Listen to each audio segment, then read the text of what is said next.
Hello, engineer. Boss! Engineer, ano ginagawa niyo dito? Dito tayo sa Homeowners Association, dito sa paggagawa natin. Oo. So, kasi magpapaalam muna tayo dito sa homeowner.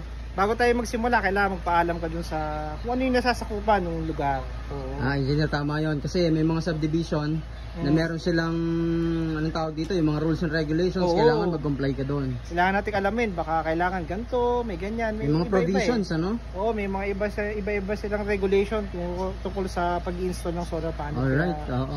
Alamin muna natin. Actually, katulad dito, nakatunog na ako kasi may mga ilan dito naka-solar na eh. Oo. Bali, kailangan maayos yung pagkaka-install natin. For example, kung meron kayong mga conduit sa bubong, dapat kakulay ng bubong. Yun, something yung mga like that. ganon. Tama ba, engineer? So, dapat nakatago, tapos maganda yung pagkaka-install, perpendicular dun sa bubong, yung mga ganon.